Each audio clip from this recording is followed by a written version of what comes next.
Welcome to Tamil Cinewood. மலையாள நடிகை அபர்ணா தாஸ் அவர்களுக்கு திருமணம் நடக்க போகிறதா அவங்க தரப்புலேருந்து சொல்லியிருக்காங்க.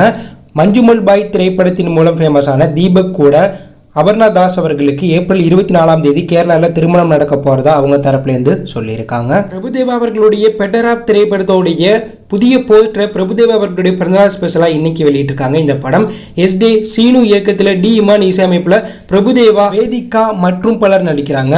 கூடிய சீக்கிரமே இந்த படம் தியேட்டரில் ரிலீஸ் ஆக போகுது. நடிகர் அருண் விஜய் அவர்களுடைய 36வது திரைப்படத்தோடைய அனௌன்ஸ்மெண்ட் வீடியோவை நாளைக்கு படக்குழு ரிவீல் பண்ண போகிறதா சொல்லியிருக்காங்க. இந்த படம் பாபு பாலச்சந்தர் தயாரிப்பில் உருவாக போகிறதாகவும் நாளைக்கு இந்த படத்துடைய பூஜை ஸ்டில் மற்றும் அதிகாரப்பூர்வ கேஷன் குரு அப்டேட்டை வெளியிட போகிறாங்க. இயக்குனர் அட்லி அவர்களுடைய தயாரிப்பு நிறுவனமான ஆப்பிள் தயாரிப்பு நிறுவனம் தயாரிப்பில் விஜய் சேதுபதி ஒரு படத்தில் நடிக்க போகிறதாகவும் இந்த திரைப்படத்தை நடுவில் கொஞ்சம் பக்கத்தை காணும் திரைப்படத்தை இயக்குன பாலாஜி அவர்கள் இயக்க போகிறதா அதிகாரப்பூர்வ தகவல் வெளியாயிருக்கு. சியான் அவர்களுடைய தங்கலான் திரைப்படத்துடைய புதிய ரிலீஸ் டேட்டை ஏப்ரல் 14 படக்குழு அதிகாரப்பூர்வமாக அறிவிக்க போகிறதா தகவல் வெளியாயிருக்கு. நடிகர் சியான் அவர்களுடைய 62வது திரைப்படத்தில் ஹீரோனியா தசரா விஜயன் நடிக்க போகிறதா இன்னைக்கு படக்குழு தரப்புலேருந்து சொல்லியிருக்காங்க. ஏற்கனவே இந்த படத்தில் வில்லனா சூர்யா நடிக்கிறதா சொல்லியிருந்தாங்க. தற்போது தசரா விஜயன் இந்த படத்தில் முக்கிய ரோலில் நடிக்கிறாங்க. மே தொடக்கத்தில் இந்த படத்துடைய ஷூட்டிங் தொடங்க போகிறதா தகவல் வெளியாயிருக்கு. இந்த படம் சியான் விக்ரம் கெரியரில் பிக்கஸ்ட் பேன் இந்தியன் படமாக மிகப்பெரிய பொருட்செலவில் உருவாக போகிறதா தகவல் வெளியாயிருக்கு. மேலும் சியான் அவர்களுடைய அடுத்த திரைப்படத்தை மஞ்சுமல் பாய் திரைப்படத்தை இயக்குன சிதம்பரம் அவர்கள் இயக்க போறதாகவும், சிதம்பரம் தற்போது மலையாளத்தில் ஒரு படம் பண்ணிட்டு இருக்காரு. இந்த படம் பண்ணி முடிச்சதுக்கு பிறகு சியான் விக்ரம் வைத்து இந்த படம் பண்ண போறதா தகவல் வெளியாயிருக்கு.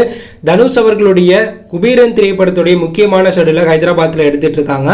இந்த ஷூட்டிங்ல தனுஷ் மற்றும் ராஷ்மிகா மந்தானுடைய போஷனை படக்குழு எடுத்துட்டு இருக்காங்க. நடிகர் கமலஹாசன் அவர்களுடைய டாக் லைஃப் திரைப்படத்தில் இருந்து ஜெயம் ரவி விலகியிருக்கார். அந்த ரோல்ல அரவிந்த் சாமி நடிக்க போகிறது கன்ஃபார்ம் ஆயிருக்கு. மேலும் துல்கர் சர்மாவும் இந்த படத்தில் இருந்து விலகியிருக்கார். அந்த ரோலில் எஸ்டிஆர் நடிக்க போகிறதும் கன்ஃபார்ம் ஆயிருக்கு. ரஜினி அவர்களுடைய 171வது திரைப்படம் லோகேஷ் இயக்கத்தில் உருவாக போகுது. இந்த படத்தில் சாண்டி மாஸ்டர் ஒரு முக்கியமான ரோல் பண்ணியிருக்கிறதா அவர் தரப்புலேருந்து சொல்லியிருக்காங்க. ரஜினி அவர்களுடைய 171வது திரைப்படத்துடைய டைட்டில் டீசரை ஏப்ரல் 22 படக்குழு ரிவீல் பண்ண போகிறாங்க. தளபதி விஜய் அவர்களுடைய கெரியர் பெஸ்ட் மூவியான கில்லி திரைப்படத்தை படக்குழு மீண்டும் ரீரிலீஸ் பண்ணுறாங்க. வருகின்ற ஏப்ரல் 20 உலக லெவலில் இந்த திரைப்படம் மீண்டும் ரீரிலீஸ் ஆக போகிறதாகவும் 4K தொழில்நுட்பத்தில் இந்த திரைப்படத்தை தியேட்டரில் ரசிகர்கள் பார்க்கலான்னு படக்குழு தரப்பிலிருந்து சொல்லி இன்னைக்கு கில்லி படத்துடைய ரீரிலீஸ் டீசரையும் படக்குழு வெளியிட்டிருக்காங்க. இந்த டீசர் இணையத்தில் செம வைரல் ஆகிட்டு இருக்கு. விஜய் கெரியர்லேயே கில்லி திரைப்படம் மிகப்பெரிய வசூல் பண்ணுது. அந்த திரைப்படத்துக்கு இப்போ வரையும் ரசிகர்கள் பட்டாளம் இருக்காங்க. இதனால ரீரிலீஸ் செய்த படங்கள்லேயே இந்த படம் அதிக வசூல் பண்ண வாய்ப்பு இருக்கு. அந்த அளவுக்கு இந்த படத்துக்கு ஒரு மிகப்பெரிய எதிர்பார்ப்பு தற்போது உருவாயிருக்கு. தளபதி விஜய் அவர்களுடைய தி கோட் திரைப்படத்தில் முக்கியமான ரோலை நடிச்சிட்டு இருக்க பிரபுதேவா அவர்களுடைய பிறந்தநாள் இன்னைக்கு. இதனால கோட் படக்குழு தரப்புலேருந்து அவருடைய புதிய போஸ்டர் அவருடைய பிறந்தநாள் ஸ்பெஷலாக ரிவீல் பண்ணியிருக்காங்க. இந்த போஸ்டரில் துப்பாக்கி வைத்து கெத்தா நிற்கிற மாதிரியும் அந்த உருவத்தில் பிரபுதேவாவுடைய ஃபோட்டோ இருக்கிற மாதிரி வந்து வச்சுருக்காங்க. பிரபுதேவா இந்த படத்தில் முக்கிய ரோலில் நடிக்கிறார் அப்படிங்கிறது இந்த போஸ்டர் மூலம் தெரியுது. மேலும் பிரபுதேவா அவர்கள் இந்த படத்தோடைய ஓப்பனிங் பாடலை கொரியோகிராஃபும் பண்ணியிருக்கார். பாட்டு வேற லெவலில் வந்திருக்கிறதாகவும் தகவல் வெளியாயிருக்கு.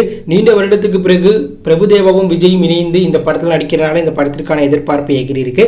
படக்குழு ஏப்ரல் 14 வெளிநாடு ஷூட்டிங்கை முடிச்சுட்டு சென்னை வந்து மேக்குள்ள இந்த படத்துடைய ஃபுல் ஷூட்டிங்கை முடிக்க போகிறாங்க. ஆகஸ்ட் 15 இந்த படம் ரிலீஸ் ஆக போகுது. ஏப்ரல் 14 இந்த படத்தோடைய ஃபர்ஸ்ட் சிங்கிளை படக்குழு ரிவீல் பண்ண போகிறாங்க. ஸோ இந்த வீடியோவில் நீங்கள் எந்த படத்துக்கு ரொம்ப வெயிட் பண்ணுறீங்க அப்படி ஒரு கருத்தை கமெண்ட் லீவ் பண்ணுங்கள். இந்த பிடித்திருந்தால் லைக் பண்ணுங்கள், ஷேர் பண்ணுங்கள், கமெண்ட் பண்ணுங்கள்.